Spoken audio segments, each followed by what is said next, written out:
Hola, ¿qué tal? Qué bueno que están en otro debate de Plaza de Armas aquí por Capital 21. Les voy a recordar nuestro correo electrónico, es plazadearmasc21@gmail.com, y les recuerdo también nuestra página electrónica, que es www.plazadearmas.tv. Bueno, pues este va a ser una combinación de evocaciones requeridas y de debate, porque quienes nos han seguido habrán visto que hemos hecho ya varios programas sobre la izquierda mexicana, sobre las corrientes de izquierda política, y pues sépase que el 15 de septiembre de 2009, es decir, estamos ya cerca de ello, se cumplen 70 años de fundación de la otra gran corriente, de la otra gran formación ideológica de México, que es la del Partido Acción Nacional. Y así que vamos a dedicar este programa a hablar sobre esto, sobre los 70 años del Partido Acción Nacional, y también sobre la figura fundamental de este partido, Manuel Gómez Morín. Vamos a hablar también de don Manuel Gómez Morín. Para ello tengo el privilegio de contar como invitados pues de dos personajes importantísimos de la vida política general de México, y también pues hombres de una entereza moral y política indechable. Está con nosotros el maestro Bernardo Batis. Maestro Ismael, muy buenos días, buenas tardes. Gracias por estar aquí. Y también nos acompaña quien ya lo ha hecho en otras ocasiones, don Jesús González Ismael. Hola, don Jesús. Ismael, qué agradable volver a compartir este espacio para... Y de un tema tan importante como crucial, sí. Crucial, y es crucial porque si analizamos las corrientes de izquierda, y muchos programas han estado dedicados a ello, incluso tuvimos aquí un programa sobre la Liga Comunista 23 de septiembre, que ya es la expresión ya más radical de la verdad ideológica. Podemos dibujar un cuadro de cuatro grandes generaciones de izquierda: la liberal del 19, la izquierda de la Revolución Mexicana, la izquierda de la Revolución Socialista, que es todo el Partido Comunista Mexicano y sus modulaciones, y la izquierda de la Revolución Democrática. La tercera y la cuarta ya no llegaron al poder. La primera y la segunda, de alguna manera sí. Digamos, la primera generación cuaja en la Constitución del 57, la segunda generación, que es la más compleja porque hay muchas corrientes dentro de la Revolución Mexicana, pero en todo caso cuaja con la Constitución del 17, y ya la de la Revolución Socialista y la de la Revolución Democrática ya no llegan al poder. Pero la otra gran corriente, que es la de Acción Nacional, la de la democracia cristiana, la del pensamiento social cristiano y la del pensamiento católico en general, ellos sí llegaron al poder en 2000 con Vicente Fox. Así que desde un punto de vista histórico es fundamental saber, al margen de las pugnas que están ahora en el presente internamente en el PAN y evidentemente que en el escenario nacional, es fundamental saber cuáles son los cimientos ideológicos de este proyecto, que ahora pues está con Felipe Calderón de alguna manera controlando el Estado. Así que yo, para poner tres coordenadas de debate, yo identificaría tres momentos clave que determinan el surgimiento del Partido Acción Nacional, que lo anuda estos tres momentos Manuel Gómez Morín.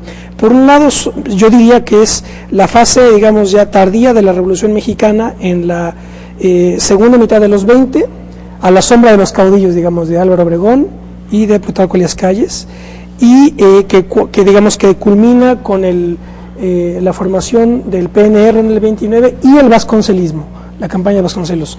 Después yo diría la Guerra Civil Española, porque me parece que ustedes me corregirán si así debe ser, las formaciones ideológicas de la Guerra Civil Española repercuten en México de los 30. Manuel Gómez Morín está en España, escribe un libro que se llama España Fiel, y tiene repercusión importante, me parece. Y la otro gran momento es el cardenismo, la expropiación en el 38, la formación del PRM, Partido de la Revolución Mexicana, en el 38, y tenemos 15 de septiembre del 39, fundación del Partido Acción Nacional. Así que bueno, maestro, don Jesús. Bueno, es muy esquemático, pero muy preciso este cuadro de las grandes corrientes que prevalecen en esta etapa de la política mexicana. Acción Nacional efectivamente surge en 1939, al final del régimen cardenista, al calor de la elección presidencial. Hay un error que se repite, que establece que el PAN apoyó a Almazán, que era el contrincante de Ávila Camacho, y a su vez Ávila Camacho el candidato del gobierno que encabezaba Lázaro Cárdenas. Y la verdad es que no, la Convención Nacional y la Asamblea Nacional del PAN aprueban los principios de doctrina, aprueban los grandes lineamientos, los estatutos, y cuando se discute el apoyo o no a la campaña almazanista, el debate se recrudece y la solución es que se dejen abiertas las posibilidades para que cada grupo, cada comité estatal apoye o no. Y la decisión nacional es no participar en la campaña. Entonces el partido no se engancha con el almazanismo. Salvo los que hubieran querido hacer. Salvo algunos, que no son muchos, entiendo, no recuerdo cuáles, algunos. Y queda una idea muy interesante, que es, cuando menos en mi caso, una de las que me convencen para ingresar a Acción Nacional, que se hace un partido permanente, ¿no?, con una doctrina, con ideales, con principios, y no siguiendo a un caudillo, aunque lo sabía, y don Manuel lo fue, ¿no?, sino pensando en que hubiera permanencia, ¿no? Y no sé qué tanto el pensamiento conservador español de los monárquicos, no, quizá no tanto, probablemente Maeztu en don Manuel, claro, en don Manuel algo, y en algunos, pero la mayoría de los que inician el Partido Acción Nacional lo que buscaban era democratizar al país, buscar cauces de democracia en México, acabar con el régimen de golpes de Estado, de cuartelazos, de caudillismos personales, y crear un sistema de partidos y de lucha electoral abierta, de alternancia en el poder, que apenas vamos alcanzando después de 70 años, ¿no? Yo creo que por ahí diría que van algunas de las cosas, ¿no? Y vale la pena recordar que es algo que usted comentó, don Jesús se acordará, cuando vimos un programa dedicado a Luis Cabrera, que Luis Cabrera se le propuso que fuera él el candidato con... precisamente en la fundación. En la fundación, ¿no? En la fundación fue un precandidato y obviamente muy querido y muy soportado por la primera generación del PAN, pero él declinó, no sin hacer pues manifestación de la honra que le significaba el ser postulado por ese partido, porque yo agregaría a estas vertientes que señala Bernardo una que es también muy decisiva, que fue a mí la que me cautivó para ingresar a Acción Nacional. Realmente Acción Nacional se conforma o se nutre en la Universidad Nacional, es decir, son universitarios de aquellas épocas, encabezados por el que fue rector de la universidad en 1931-32, cuando rescata la autonomía de la universidad, Manuel Gómez Morín, pero muchísimos maestros de la facultad, entre ellos, bueno, pues de los que redactaron, por ejemplo, la Declaración de Principios, Rafael Preciado Hernández, Cosío y Cosío, estaba Herrera y Lazo, en fin, eran universitarios y maestros de la Facultad de Derecho, pensadores. Herrera y Lazo de la Libre, pero de la Libre, de esa calidad intelectual y de... Eran abogados, abogados, pensadores, sí. Entonces, esta vertiente es muy interesante porque efectivamente, como lo señala Bernardo, es el primer partido que se constituye a partir de un ideario, de una declaración de principios, porque siempre eran coyunturales los partidos en función de intereses. De caudillos. Y de caudillos y de oportunidades transitorias. Aquí se decía, nuestro eje son los valores que compartimos, los principios en los que creemos, y que muchos creyeron o que muchos pensaban que eran principios de alguna manera anacrónicos o conservadores. Falso, en realidad, eran progresistas en el sentido de que postulaban el principio de la persona humana, de la sociedad y del Estado, pero un Estado vivo, actuante y rector, no de un Estado paralizado, soportado, pues, simplemente como estructura. y en ese sentido eran tesis progresistas de aquel entonces. ¿Qué pasa en las décadas siguientes con Acción Nacional, cuando llega Miguel Alemán, por ejemplo?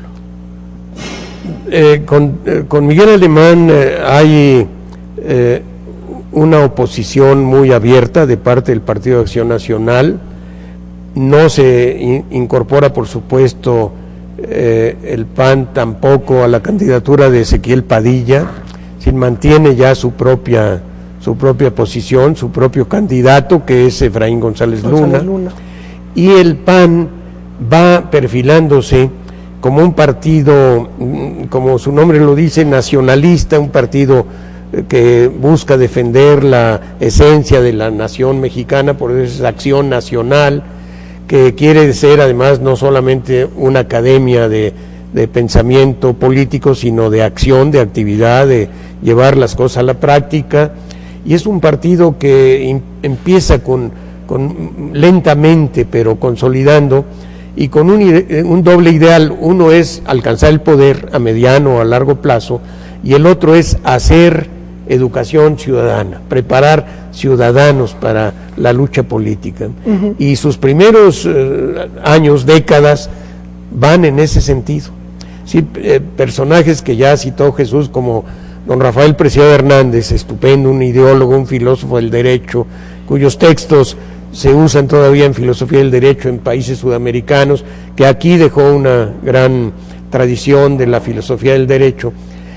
Sostenían, bueno, Acción Nacional, ante una pregunta expresa, ¿es de derecha o es de izquierda? Es decir, no somos de derecha ni de izquierda, somos un partido con nuestros propios principios, nuestra ideología. Nos llaman de derecha cuando defendemos al ciudadano frente al Estado absorbente, y nos llaman de izquierda cuando defendemos la justicia social y los avances en materia de una mejor distribución de los recursos y los bienes en la sociedad. Se va perfilando su propia forma de ser. No se incorpora a la democracia cristiana en todos esos primeros años, aun cuando hay coincidencias en algunos puntos. Vienen personajes como Rafael Caldera, el líder demócrata cristiano venezolano, algunos otros. Hay coincidencias, hay puntos de vista compartidos, pero se mantiene primero la fidelidad al Estado laico y el respeto a la Constitución, que establece que en un partido político no puede haber connotaciones religiosas. Eso siempre se mantuvo. Se mantuvo con mucho cuidado. Y éramos además muy celosos de ello. Naturalmente nutre el pensamiento original de Acción Nacional, el pensamiento social cristiano, como se ha señalado. Por la vía de González Luna, ¿no? Por la vía de González Luna, básicamente, pero no el pensamiento conservador, al contrario, progresista. Entonces las encíclicas, la Rerum Novarum estaba pues todavía de alguna manera orientándose en el mundo hacia la justicia social, la justicia distributiva, la justicia legal, la contribución y el derecho. Por ejemplo, el principio del destino universal de los bienes, que siempre nosotros proclamábamos en nuestras posiciones políticas. Es decir, los hombres, por ser hombres, tenemos derecho y acceso a los bienes universales. La distribución no debe hacerse arbitrariamente en propiedad privada y propiedad del Estado. Tiene que alcanzar para que el hombre realice a plenitud su propio destino. Estas posiciones, y hablábamos de la justicia social, del sindicato como una organización que, siendo, como la reclamábamos, democrática y auténtica, tenía una función fundamental en la exigencia de la mejor redistribución del ingreso nacional. Defendíamos evidentemente las organizaciones gremiales. El municipio era una de las posiciones más serias de la acción nacional de aquellos entonces, que no hay que confundirlo con la caricatura que hoy es, cuando lamentablemente pues lo han de alguna manera cooptado un grupo de personas con otros intereses y otros propósitos. Sí, es muy evidente que Acción Nacional de hoy pues es un partido francamente clasista, defensor de los empresarios y de las clases sociales elevadas, que defiende un pensamiento triunfalista del éxito, del libre cambio, del libre comercio, y no eran los principios de Acción Nacional. Cuando se expropia el petróleo, Acción Nacional no se opone a la expropiación petrolera. Hay un libro de Juan Landerreche Obregón que yo no tengo y que me gustaría poder saber algo de él, quizá ya no haya forma fácil de acceder a él. Un libro de Juan Landerreche Obregón, fundador, estudiante universitario, yerno de don Manuel Gómez Morín, que escribe defendiendo la expropiación del petróleo, el principio nacionalista de defender un patrimonio del mexicano, de México. En alguna legislatura, en la primera en la que yo formé parte, en la 48 legislatura, ya hace mucho tiempo, teníamos tesis y sosteníamos, presentamos propuestas de ley muy concretas. La participación de los trabajadores en la propiedad y en la dirección de las empresas. No era el socialismo, pero sí era una línea de avanzada precisamente en esa doctrina social que presentaba ya cuestiones concretas. La posibilidad de que las empresas del Estado que se fueran a privatizar, un proyecto de ley para eso, que se entregaran a los trabajadores en copropiedad, ¿no? En cooperativas, en forma de sociedades cooperativas. Acción Nacional en sus primeros tiempos siempre defendió el sistema cooperativo como una alternativa al capitalismo rudo y burdo, que ahora, por supuesto, abrazan los panistas de hoy. Son supercapitalistas y defensores del capitalismo, y quisieran ser una calca de los Estados Unidos, ¿no? Claro. Por ejemplo, a propósito de Juan Landerreche, también cuando la nacionalización de la banca de López Portillo, él editó un libro apoyando el acto como un ejercicio, una facultad del Estado frente a una banca que ya no correspondía a los intereses generales de la nación. Pero a su vez el partido propone que cuando esta banca se tiene que reprivatizar como un sistema transitorio, se democratice en su propiedad, es decir, y que sirva también en el sentido de generar posibilidades y medios financieros a pequeñas y medianas empresas, y que los propietarios de la banca también se atomicen, no se concentre esa banca. Muy contrario a lo que ocurrió en la práctica, y que auspició el neopanismo, que en realidad el neopanismo arriba a Acción Nacional a raíz de la expropiación bancaria. Claro. De alguna manera hay un grupo de priistas resentidos o pseudoempresarios que se habían beneficiado al cobijo del poder, que en un momento dado se sintieron que ya el propio López Portillo no les daba oportunidad de decidir o de aportar sus decisiones, y se cobijaron en Acción Nacional para hacer una trinchera de defensa. Fue cuando que logran ya con Salinas de Gortari perfeccionar esa coalición, metiéndose al Tratado de Libre Comercio, regresando la banca a grupos oligárquicos y generando pues este individualismo capitalista que hoy caracteriza pues propiamente las tesis del neopanismo. Y vale la pena aquí recordar, antes de irnos a corte, vamos a hacer un breve corte, que Gómez Morín fue también el fundador de la Escuela Bancaria y Comercial en los principios de los 30. Y del Banco de México. Y del Banco de México también. Bueno, vamos a hacer un pequeño corte y estamos de vuelta con ustedes en un minuto.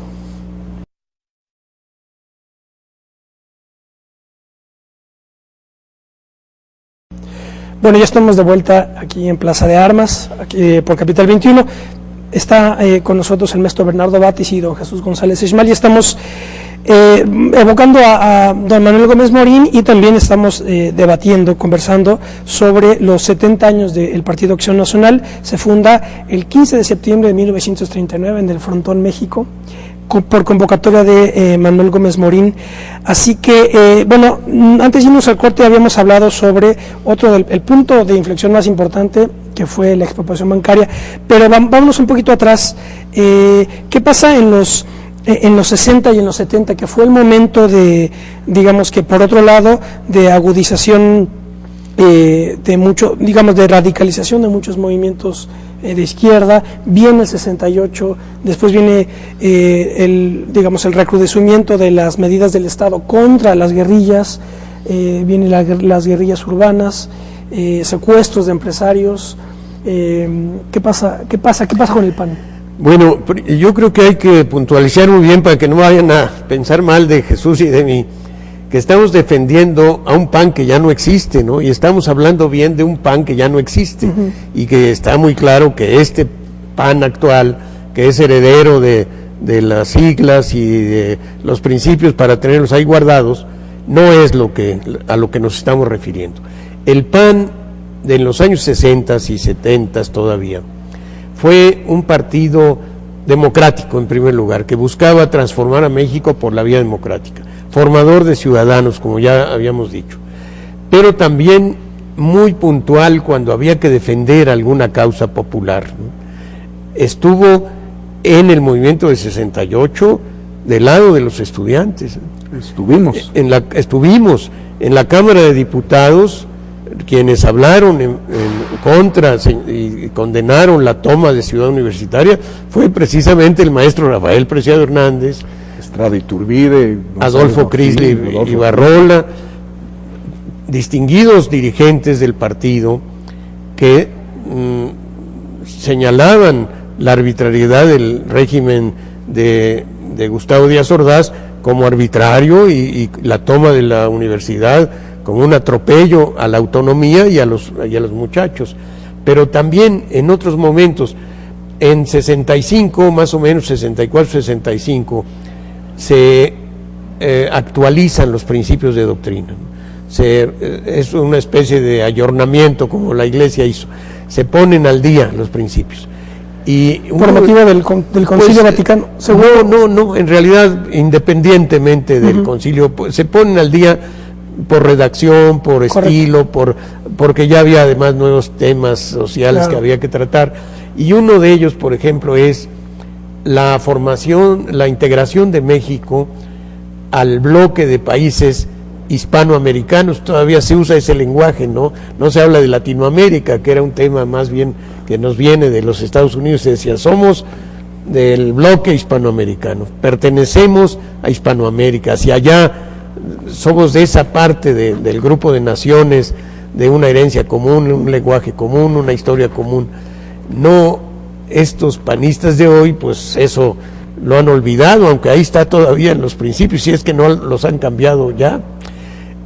Algunos otros puntos, empieza a hablarse de el solidarismo en la campaña de Efraín González Morfín en 1970, del solidarismo como una doctrina que es una tercera vía, no es capitalista, no es comunista, marxista, pero es una propuesta donde los valores de fraternidad, de colaboración, de cooperación están ahí latentes, ¿no? Y esa es la doctrina que sustenta una campaña presidencial del PAN, ¿no? Y sustentada también en esos principios doctrinarios en donde Adolfo Crisli fue el guía, ¿no? el principal pensador en ese momento, ¿no? Bueno, justamente en el 70, Efraín González Morfín, que fue un excelente candidato a la presidencia del PAN, un ideólogo, un hombre de gran personalidad y de gran proyección y de reconocimiento internacional, pues en esa ocasión aprobamos una plataforma política que se llamó Reforma Democrática de Estructuras. Evidentemente nosotros calificamos de obsoletas las estructuras vigentes en México, el monopartidismo, la simulación en el ejercicio de la política, la supeditación pragmática de la política a cualquier valor, y ahí en cambio ya se proclama con toda claridad las estructuras democráticas, no solo a nivel electoral, básicamente desde la familia, el sindicato, los distintos gremios y sociedades intermedias, y el vivir intensamente el principio democrático supeditado sobre todo la política. En eso simplemente recobra el principio original de las plataformas, la política supeditada a la ética, y otra vez la preeminencia del bien social sobre el bien particular. Esto se reiteraba para que no nos confundieran en el sentido de hacia dónde realmente dirigía Acción Nacional sus propuestas. Y entonces se hicieron grandes aportaciones legislativas, por ejemplo la nacionalización del Mar de Cortés, como se llamaba entonces, que ahora es el Golfo de Baja California, como ya propiedad del Estado nacional. Como mar territorial. Sí, como mar territorial. La iniciativa, tuvimos una iniciativa de participación de los trabajadores en las utilidades de la empresa, de la democratización, sobre todo nos preocupaba mucho adentro de los sindicatos, la elección democrática de los líderes sindicales. Que sigue siendo el gran drama de los sindicatos. Y no, lo que ahora resulta una aberración es que contra eso que luchábamos y contra la eternización de los caciques o líderes sindicales, pues ahora el señor Calderón se acoge a la Elba Ester y antes Fox de Rodríguez Alcaine, que justamente eran los enemigos desde el punto de vista históricos de Acción Nacional. Y del líder petrolero, son sus socios, cómplices, colaboradores. Si rescatáramos algunos discursos de don Luis Calderón Vega cuando fue diputado de Acción Nacional contra el Bester Gordillo y contra Romero de Champs y contra Rodríguez Alcaine y Fidel Velázquez, pues veríamos que hoy están justamente en la posición que criticaba entonces Acción Nacional, están coludidos con estos pro líderes o como se les quiera denominar, que simplemente se cambian o transan o comercian con el poder para soportar al presidente, y el presidente le sigue sosteniendo todos los privilegios y beneficios, con detrimento obviamente a lo que está pasando, la productividad, la calidad educativa, las industrias nacionales en manos de corrupción como Romero de Champs, etcétera. En fin, este es una contradicción brutal y flagrante del PAN de hoy contra lo que luchamos en los años 70 que tú estás recordando. Antes de llegar ya a 82, que empieza expropiación de la banca y nacionalización y neoliberalismo, nada más preguntarles qué posición tenía en los 60 y en los 70 el PAN regionalmente, porque tuvo lugar la Revolución Cubana, que se expande por toda América Latina ideológicamente, se incorpora todo el marxismo en la UNAM, que pues la gran defensa de Gómez Morín precisamente fue, es decir, la autonomía de la UNAM era para que no se metiera en la educación socialista. Después en la UNAM entra todo el marxismo, y viene, revolución sandinista, revoluciones en Centroamérica. Ahí el PAN en materia internacional, ¿qué posición tenía? Yo primero, en materia universitaria, básicamente la libertad de cátedra, que fue un principio que siempre defendió Acción Nacional.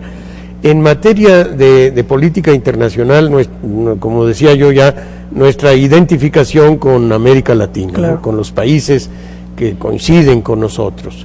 En cuanto a la Revolución Cubana, la doctrina del PAN fue siempre la que finalmente adopta la izquierda en México, que es la de acceder al poder por vía electoral y hacer el cambio sin derramamiento de sangre, por una vía pacífica, un movimiento democrático, aunque llevara tiempo, aunque costara trabajo. Yo alguna vez en debates con comunistas o socialistas de aquel tiempo les decía yo, pues nuestro camino es es la votación, participar. Decían, el que resiste apoya, son paleros. Dije, nosotros este es nuestro camino, pero también el que dice que las armas son el camino, pues que siga su camino, que no lo platique. Claro, ¿no? Pero finalmente llegamos a una coincidencia, precisamente cuando ya no es tan útil, porque viene ya la corrupción de los partidos mismos, el PAN acepta las condiciones del PRI, se incorpora, vienen las concertaciones, que les llamaron atinadamente concertaciones, y es cuando nosotros nos vamos, más o menos, por varias razones. Una, el Tratado de Libre Comercio, contra el que estábamos en desacuerdo, los que después nos fuimos del PAN. En fidelidad a esa línea nacionalista, digamos. Por supuesto, en fidelidad a una línea nacionalista y de defensa y respeto de la soberanía nacional. Claro. Lo que revela con toda crudeza Marta Anaya en su libro 88 cayó el sistema, como incluso Bernardo y yo pues éramos miembros del Comité Ejecutivo Nacional, pero y siempre fue muy democrático el funcionamiento del Comité Nacional, el presidente del partido, llámese González Hinojosa, Adolfo Crisler, José González Torres, tuvimos con José Ángel Conchello, todos compartíamos en el Comité Nacional la información que ellos tenían, eventualmente entrevistas con el presidente de la República, y de repente llega Luis H. Álvarez y cierra la puerta, hace un grupito de Carlos Castillo, Diego García, ¿cómo se llama? El de Monterrey. García Villa, etcétera. Hace un grupito que se entrevistan y empiezan a acordar a espaldas del Comité Nacional con Salinas, que es cuando acuerdan pues la privatización del ejido, la reprivatización de la banca, el Tratado de Libre Comercio, la gobernatura de Baja California, que estuvo dentro de ese acuerdo. Entonces es cuando nosotros empezamos a sentir pues que no era el PAN que evidentemente habíamos fundado o cofundado y que habíamos vivido con tanta intensidad, y es cuando también se cuela toda esa columna del cloutierismo sobre la base de que el PAN necesita recibir subsidios oficiales. Nosotros habíamos sido totalmente renuentes a esa posibilidad, porque como alguna vez lo dije en un Consejo Nacional, la Universidad Nacional la salva Gómez Morín, la autonomía, porque rechazó los subsidios del Estado, que quería pues meterse a la universidad con el pretexto del apoyo económico. Dijimos, lo mismo va a pasar con el PAN. Empezamos porque muy poquito y qué bonito, y después, bueno, hoy estamos viendo un PAN absolutamente dependiente de los recursos públicos, totalmente, abismalmente distante de la representación nacional y muy interesado en permanecer en el poder, no en servir a la nación. Sí, respecto del campo, que es un tema muy importante, en el Partido Acción Nacional no se pretendía la desaparición del ejido, como algunas veces se ha querido decir, y como Salinas finalmente lo logra desaparecer con la complicidad ya de diputados panistas, en la práctica, ¿no? Porque lo ha ido reduciendo y lo ha hecho ineficaz. En Acción Nacional decíamos, las tres formas de tenencia de la tierra son lícitas: las tierras comunales, las tierras ejidales y la propiedad privada, y cada una tiene su papel dentro del esquema. Aceptamos la economía mixta, nos parecía una fórmula adecuada. La propiedad privada tiene su papel, debe tener un límite, debe tener limitaciones. El ejido, lo único que decíamos es que no sea un instrumento de control político y que los ejidatarios tengan mecanismos jurídicos para defender su parcela, porque con la inseguridad los controlan. Claro. Como sucede ahora con la inseguridad que tienen los maestros de su plaza o los vendedores ambulantes de su esquina. Están sometidos al líder. Están sometidos a quien les concede finalmente su medio de vida. Entonces eran en cada plataforma política que se aprobaba, cuando se llegaba al punto del campo era más o menos similar, ¿no? Lo que votan ya en la segunda legislatura de Salinas es prácticamente acabar con el sistema tradicional de la Revolución Mexicana, que tenía sus defectos, principalmente por control político, pero que en algunos casos, como en Torreón, como en Yucatán, como en muchas partes del norte del país y del centro, era eficaz. Había ejidos productivos y prósperos, con el libre comercio, con la desmoronización de la tierra, la venta, abrir la venta a los viejos caciques o a los nuevos. Todo eso acabó con el sistema campesino en México, con el sistema agrario en México. Triste resultado hoy, el 70% del arroz que es importado, que comemos los mexicanos es importado. El algodón con el que vestimos, hacemos nuestros textiles, solo el 20% se produce en México, cuando en Torreón los ejidatarios producían para exportar. Claro. Sí, México exportaba mezclilla a todo el mundo. Había países europeos que no le compraban a nadie más que a México. Todo eso se acabó con el Tratado de Libre Comercio y con este ataque frontal al sistema agrario mexicano, ¿no? ¿Cuándo se da la salida de ustedes? ¿Eso fue en los 90? 92, 93. Sí, efectivamente. Es históricamente, por cierto, estamos cerca de ese lugar, se celebraba un Consejo Nacional del PAN. Sí. Nosotros éramos una corriente ya dentro del PAN, como el Foro Democrático, y en ese momento se sometió a votación que el partido aceptara el subsidio del Estado para hacer su actividad. Nosotros habíamos resuelto el problema financiero en un sistema muy del PAN. Entonces era tesorero del partido don Alfonso Ituarte Servín, muy ingenioso, y otro amigo de Nayarit dijo, bueno, pues ¿por qué? Es muy difícil ir a recaudar las aportaciones ciudadanas para sostener el partido, porque pues tú vas a que te paguen una cuota de 2 pesos y gastas 3 en obtenerla. Entonces, ¿por qué no hacemos que la gente venga a pagar sus cuotas? Démosle algún atractivo, vamos a rifar una televisión, vamos a un radio, y así empezó esto a tener éxito, y venía la gente a hacer sus contribuciones, y después ya evolucionamos a rifar un automóvil, pero la gente compraba el boleto porque era de Acción Nacional, porque era una contribución para el PAN, porque apreciaba la independencia del PAN del Estado y el sostenimiento exclusivamente por la contribución del ciudadano común y corriente. Bueno, esto fue un éxito que nos dio independencia absoluta. Sí. Cuando Pablo Emilio Madero, que por cierto es un caso también muy interesante, en 1982, tiene más votación que Cloutier 6 años después.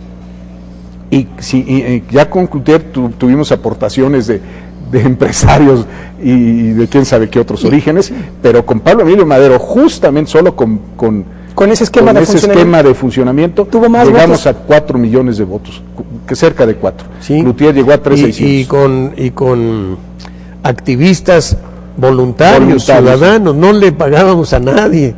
El equipo de trabajo del partido se podía contar con los dedos de una mano. Había un oficial mayor, un cuidador del edificio, elevadorista, un par de secretarias, el director de la Nación, no más. Todos los demás éramos voluntarios, trabajábamos en cada quien en lo suyo y aportábamos nuestro tiempo, nuestro vehículo, nuestro dinero, nuestras cuotas, y comprábamos algún boleto de las rifas. El licenciado José González Torres, que fue candidato del PAN, pero después fue el secretario de organización que más expandió al PAN, porque esto es muy interesante, con todos esos ejércitos de voluntarios, nos asignaban, por ejemplo, a cada uno de nosotros un estado para sembrar al partido, para crear los comités municipales, para instruirlos respecto de los principios de doctrina de la historia del partido, y nos íbamos, pero pues al peregrinaje con condiciones muy precarias de centavos. Y González Torres hizo que el partido se sembrara en los 32 estados y que quedara con comités estatales. ¿Solo hasta entonces fue? Solo hasta entonces. ¿Esto cuándo? Estamos hablando de principios de los 80. ¿Solo hasta entonces tuvo comités estatales en los 32? En los 32, sí.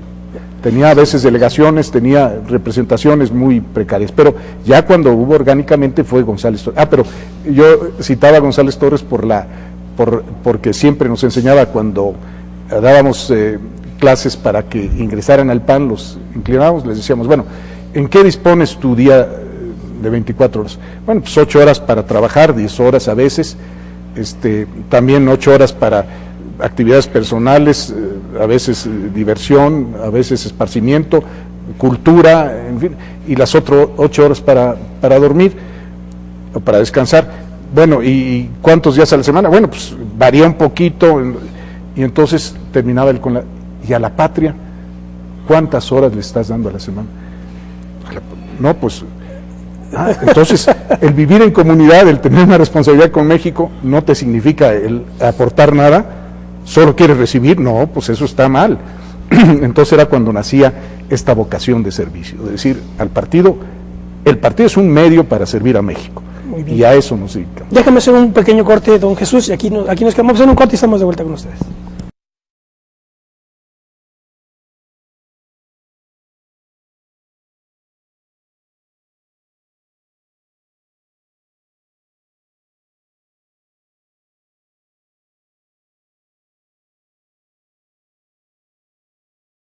Bueno, ya estamos de vuelta, esto es Plaza de Armas, estamos conversando sobre los 70 años del Partido Acción Nacional. Les recuerdo que pues el libro clásico, un trabajo estupendo de investigación histórica de la doctora Soledad Loaesa, Partido Acción Nacional, la larga marcha 1939-1994, oposición leal y partido de protesta. Este es un referente obligado para quienes tengan interés en la historia de este partido, además de hay un centro cultural o de estudios Manuel Gómez Morín en el ITAM, que es donde está ahí el archivo el archivo del maestro de Manuel Gómez Morín, para quienes tengan interés.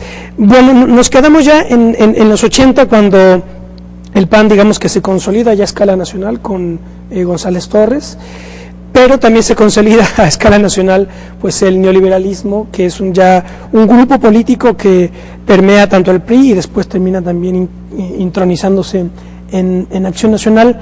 Vienen ya las rupturas a interior del PAN y ya el desmantelamiento del Estado. ¿Qué sucede ahí? En los años 80, la campaña de Pablo Emilio Madero, que yo creo que sorprende al mismo gobierno, porque con toda una oposición nosotros con recursos muy limitados y con un Estado, todavía la Comisión Electoral dependía de la Secretaría de Gobernación, el PAN empieza a expandirse efectivamente en toda la República, y empieza entonces ya la represión oficial más abierta. Ya no solo era el desfigurarnos en las noticias de prensa, el decir que éramos franquistas y ¿cómo se llama?, clericales, no, ya empezaba la represión, y cuando ganábamos elecciones importantes, venía la represión.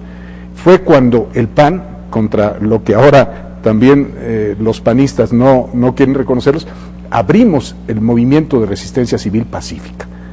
Efectivamente fuimos seguidores de Mahatma Gandhi, de los Luther King, de todos los a quienes aportan pues una vía distinta, porque no nos conformábamos simplemente con el proceso electoral porque nos defraudaban, porque cuando sobreponíamos las dificultades de un proceso electoral amañado, se nos venía la represión.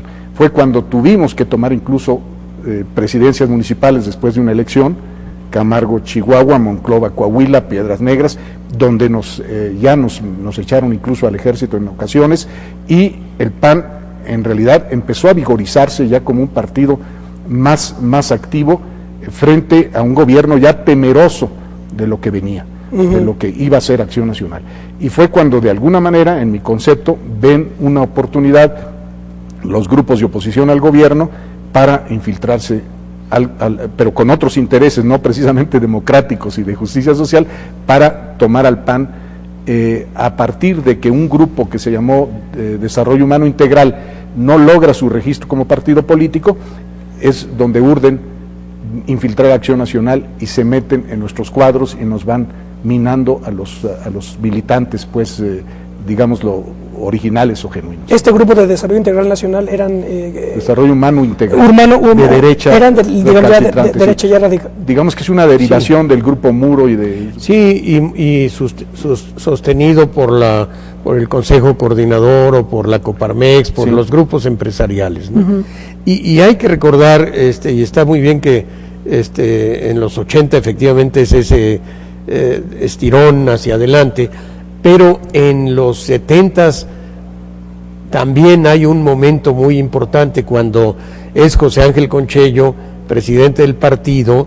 Se dan grandes batallas electorales muy importantes, también reprimidas en Tulancingo, con heridos, con encarcelados, con el candidato herido de una bala en una pierna, el candidato a presidente municipal del PAN en Tulancingo, que además había sido un dirigente de izquierda en Tulancingo. En Compostela, Nayarit, también, con diputados encarcelados, diputados federales encarcelados, en Compostela, en Mérida, por supuesto, un poco antes, y luego el PAN conquista muchas ciudades importantes, ¿no? Se ganan, no todavía capitales de estado, aunque Hermosillo ya se había ganado al final de los 60s, pero se ganan Mérida, Tuxtla Gutiérrez, para hablar de capitales, pero Uruapan, Zamora, Tehuacán, en Puebla, muchas ciudades en diversas partes del país, de ciudades intermedias, hay un avance. Cuando llegan los empresarios y los neopanistas, no se encuentran con un PAN en decadencia, sino al contrario, con un PAN que va creciendo y que va creciendo con sus propias reglas, ¿no? Sin someterse al sistema, sin recibir el subsidio, sin depender económicamente de nadie, las rifas, las cuotas de los diputados que cada vez eran más, pagábamos el 33% de lo que recibíamos como diputados como cuota al partido.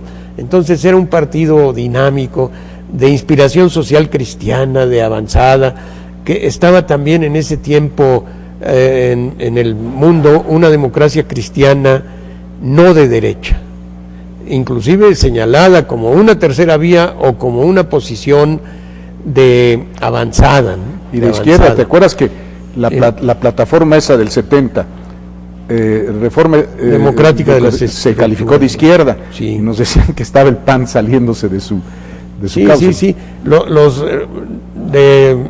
Los FUAS de Puebla y los muros y nos atacaban, consideraban al PAN era cercanos a la izquierda, y la verdad es que yo mismo en lo personal, y yo creo que muchos nos sentíamos como un partido democrático con su gran sentido social, ¿no? Con una justificación, compromiso social. No es la democracia sin adjetivos, ¿no? Una democracia con una carga hacia la solución de los grandes problemas del país, ¿no? Que por cierto, esto que cita Bernardo es muy interesante. La democracia sin adjetivos fue un fetiche que lanzó Enrique Krause y que agarraron todos los empresarios o los pragmáticos entonces que habían roto con el PRI, que habían ido perdiendo canonjías, y dijeron, pues ese es el camino, una democracia simplemente electoral. Oye, pero la democracia, el PAN la sustentaba en la finalidad. Si la democracia no era para hacer justicia, para lograr el bienestar del pueblo, para lograr la autonomía, la soberanía nacional, para lograr que el Estado propiciara las condiciones de vida. No, eso déjenlo para después. Vamos a conquistar el poder. Fue el pragmatismo que infiltró Acción Nacional y dijeron, aquí el fin justifica los medios, vamos al poder. Oye, pero todos los postulados de Acción Nacional, alguna vez una declaración por ahí de Vicente Fox que consta en proceso, que dijo, no, mandamos a dormir a los principios de doctrina y vamos a hacer que el poder esté en nuestras manos. Y eso fue lo que finalmente distingue este neopanismo, que por cierto, bueno, pues está causando un daño a la nación, que bueno, los que estuvimos en los tiempos en que el PAN era una opción verdaderamente democrática, pues nos da de veras tristeza este cuadro. Y por otro lado, pues de alguna manera por lo menos nos justifica el por qué tuvimos que salir de esa institución que finalmente se pervirtió y ahora pues diría yo que hasta se prostituyó. Mire, nuestra distancia y nuestro respeto a la separación de Iglesia y Estado, al laicismo, se manifestó en una cuestión muy concreta. Cuando Manuel Cloutier ya era candidato del PAN, él propuso en el Comité Ejecutivo Nacional empezar su campaña el 12 de diciembre en la Basílica de Guadalupe. Y por supuesto nos opusimos, yo hablé en contra de eso, el maestro Preciado Hernández creo que también, si no mal recuerdo, y se acordó por pocos votos, ya el PAN estaba demasiado empresarializado, o como se le diga. Se votó y se acordó que no empezara ahí la campaña para el respeto de la tradición panista.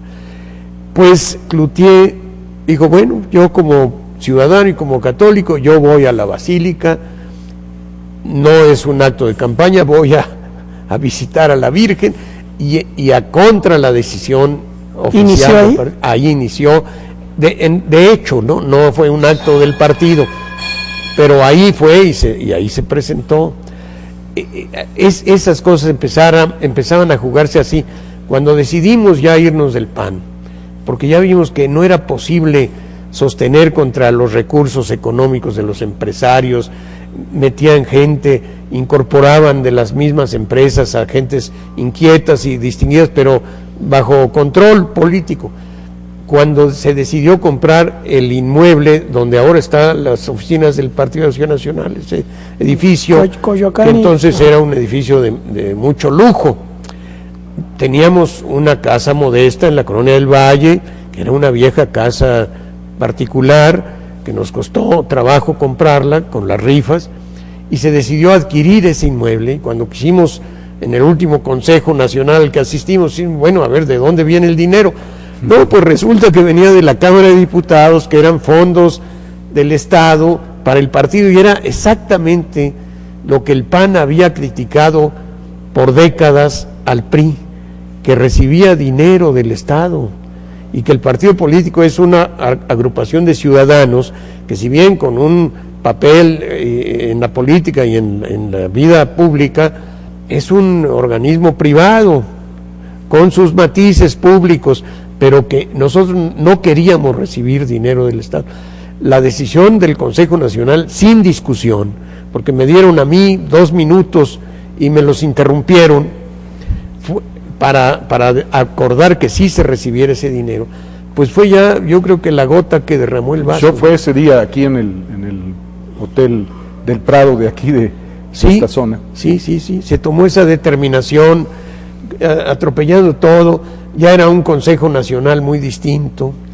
Llegábamos al Consejo Nacional en los buenos tiempos, abiertos a oír el debate, a oír la discusión, a saber ahí qué opinaban pues los más distinguidos panistas. Ya para entonces ya no, ya llegaban comprometidos los votos de antemano. Ese fue el gran cambio. Sí. Personas un partido abierto de debate, de que nadie traía una posición cerrada, dogmática o sectaria, sino en el debate iba uno tomando su decisión conforme efectivamente las distintas líneas se confrontaban, y llegaba uno con una votación y una decisión libérrima. De síntesis, ¿no? Sí. Por ejemplo, hoy está pasando esto que ocurría, que Nava es el candidato único, que fue el candidato único del presidente para ser nombrado por un consejo, pero se decía que si había otro candidato, y si a la tercera votación no alcanzaba las 2/3 partes de la votación como lo exigen los estatutos, entonces se tenía que convocar a una nueva junta de consejo para la elección. Bueno, pues así se hizo de la presidencia Luis H. Álvarez. 3 votaciones y no alcanzaba las 2/3 partes. Y en vez de convocar a una nueva sesión del consejo para que se airaran las distintas posiciones y los distintos candidatos se evaluaran mejor, que estaba Jiménez Remus luchando contra él, en ese momento forzaron, en el momento en que se fueron a comer algunos de los consejeros y que se había vaciado mucho el grupo de nosotros, urdieron una votación relámpago y lograron superar por unos puntos las 2/3 partes, que fue una sesión antiestatutaria, porque no debió haberse hecho. Tramposa, porque dieron un receso y lo aceleraron, y en lo que llegaban algunos con una mala intención, ¿no? Lo del madrugaron. Madruguete, sí. Eso cuando hay el apoderamiento del partido, pues ya de un grupo que tiene evidentemente otra concepción de las cosas y otro sentido de la política, que obviamente no es el original ni el que nos inspiró a muchos a entrar a Acción Nacional. Bueno, nos quedan más o menos 4 minutos. Ha sido interesantísima la charla, pero yo les quería, más o menos hemos intentado ofrecer un desarrollo de estos 70 años. Ya para terminar les pediría pues un comentario sobre la ruptura ya mayor que representó López Obrador en la política nacional, su participación en ese movimiento, y para ustedes, de seguir el PAN en el poder, no sabemos qué va a pasar, pero de seguir en el poder, ¿cuál es el escenario que se puede vislumbrar configurado de esta manera? La presencia de López Obrador en la política nacional fue una ventana abierta, ¿no?, de aire fresco, una manera de hacer política distinta, muy parecida a los viejos fundadores de Acción Nacional, que empezaban de abajo hacia arriba, visitando, buscando con pocos recursos, y luego demuestra que se puede gobernar con esas mismas ideas, que no se pervierte quien está en el gobierno necesariamente. Esa es la aportación, creo yo, de López Obrador, ¿no? Una ideología de izquierda, no extremista, no violenta, con una revolución democrática, como lo dice el nombre del partido, que trata de cambiar las cosas en forma pacífica. Y es derrotado con maniobras por un PAN que totalmente es otra cosa distinta al Partido de Acción Nacional que militamos. Es otra cosa, es la continuación del PRI en la parte más negativa de trampas y mañas electorales, y la pérdida del concepto de nación mexicana como un valor a defender, ¿no? La dilución de México en la globalización y la imitación a los norteamericanos en todo y por todo, ¿no? A mí la última elección del 2006 me provocó una reflexión de fondo. ¿Qué hubiera hecho un panista, en el caso de que Felipe Calderón lo fuera, frente a la duda del resultado electoral? Nosotros hubiéramos creído en la posibilidad, más que en la posibilidad, en la obligación, no solo de contar los votos frente a la duda, sino de reponer el proceso electoral. Esa hubiera sido una congruencia del sentido original del PAN, donde no es el poder el móvil de la actividad política por sí misma, es el sentido ético de la política, la genuina representación nacional. ¿Qué le hubiera costado a Calderón, si es que de veras él creía que había ganado, someter esta votación, este resultado, a una revisión popular que lo hubiera realmente enaltecido y quizás hubiera honrado la memoria de su padre cuando él dedicó muchas horas de vida, muchos días y muchos años al PAN original? Bueno, pues yo, si me permite un segundo, yo diría, don Manuel Gómez Morín decía, la democracia es la identificación del poder y el pueblo. ¿Dónde está en este momento esa identificación del poder y el pueblo? Les agradezco muchísimo que hayan estado con nosotros. Fue un programa muy importante. Muchas gracias, don Bernardo, y muchas gracias, don Manuel. Pues gracias por la hospitalidad. Muy bien, pues nos vemos la próxima. Fue un placer. Hasta pronto.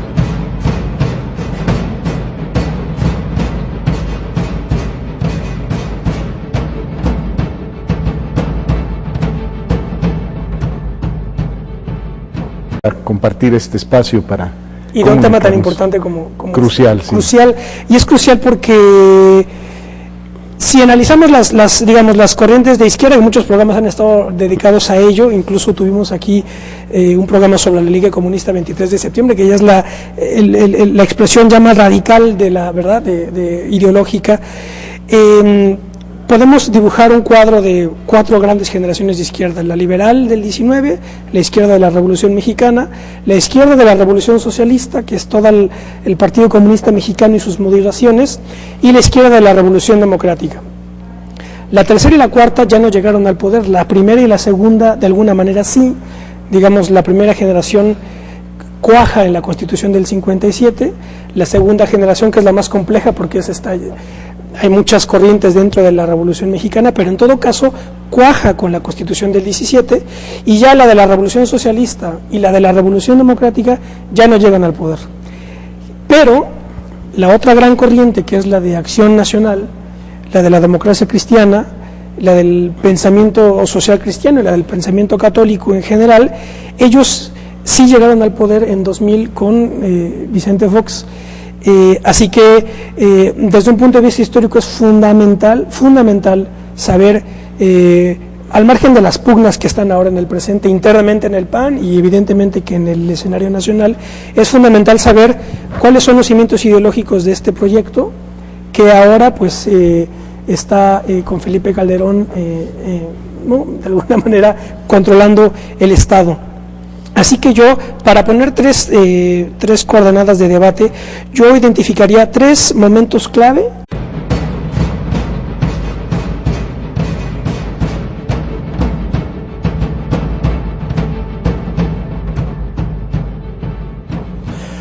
Hola, ¿qué tal? Qué bueno que están en otro debate de Plaza de Armas aquí por Capital 21. Les voy a recordar nuestro correo electrónico, es plazadearmasc21@gmail.com, y les recuerdo también nuestra página electrónica, que es www.plazadearmas.tv.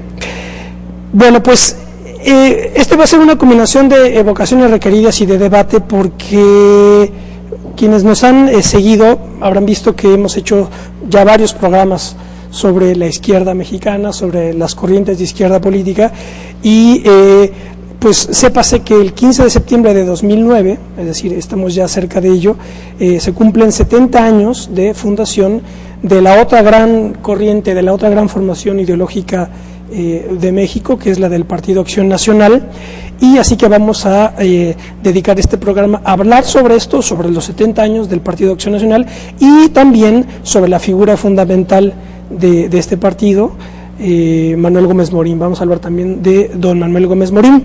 Para ello tengo el privilegio de contar como invitados pues de dos personajes importantísimos de la vida política general de México, y también pues hombres de una entereza moral y política indechable. Está con nosotros el maestro Bernardo Batis. Maestro Ismael, muy buenos días, buenas tardes. Gracias por estar aquí. Y también nos acompaña quien ya lo ha hecho en otras ocasiones, don Jesús González Esmal. Hola, don Jesús.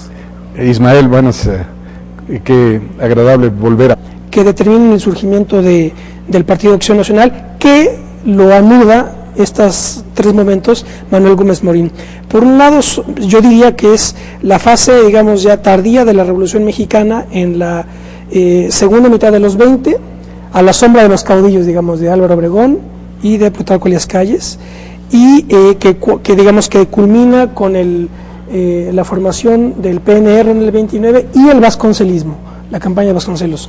Después, yo diría la Guerra Civil Española, porque me parece que fue, ustedes me corregirán si así debe ser, las formaciones ideológicas de la Guerra Civil Española repercuten en México de los 30. Manuel Gómez Morín está en España, escribe un libro que se llama España Fiel, y tiene repercusión importante, me parece. Y la otro gran momento es el cardenismo. El cardenismo, la expropiación en el 38, la formación del PRM, Partido de la Revolución Mexicana, en el 38, y tenemos 15 de septiembre del 39, fundación del Partido Acción Nacional. Así que bueno, maestro, don Jesús.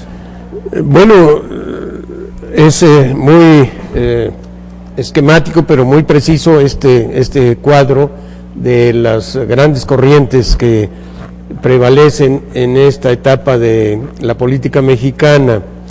Acción Nacional efectivamente surge en 1939, al final del régimen cardenista, al calor de la elección presidencial. Hay un error que se repite, que establece que el PAN apoyó a Almazán, que era el contrincante de Ávila Camacho, y a su vez Ávila Camacho, el candidato del gobierno que encabezaba Lázaro Cárdenas. Y la verdad es que no, la Convención Nacional y la Asamblea Nacional del PAN aprueban los principios de doctrina, aprueban los grandes lineamientos, los estatutos, y cuando se discute el apoyo o no a la campaña almazanista, el debate se recrudece y la solución es que se dejen abiertas las posibilidades para que cada grupo, cada comité estatal apoye o no. Y la decisión nacional es no participar en la campaña. Entonces el partido no se engancha con el almazanismo, salvo los que hubieran querido hacer. Salvo algunos, que no son muchos, entiendo, no recuerdo cuáles, algunos, y queda una idea muy interesante, que es, cuando menos en mi caso, una de las que me convencen para ingresar a Acción Nacional, que se hace un partido permanente, ¿no?, con una doctrina, con ideales, con principios, y no siguiendo a un caudillo, aunque lo sabía, y don Manuel lo fue, ¿no?, sino pensando en que hubiera permanencia, ¿no? Y no sé qué tanto el pensamiento conservador español, de los monárquicos, no, quizá no tanto, probablemente Maeztu, en Don Manuel, claro. en Don Manuel algo, y en algunos, pero la mayoría de los que inician el Partido de Acción Nacional, lo que buscaban era democratizar al país, buscar cauces de democracia en México, acabar con el régimen de golpes de Estado, de cuartelazos, de caudillismos personales, y crear un sistema de partidos y de lucha electoral abierta, de alternancia en el poder que apenas vamos alcanzando después de 70 años, ¿no?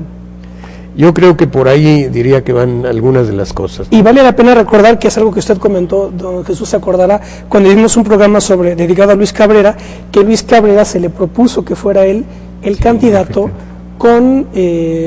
precisamente en la fundación. En la fundación, ¿no?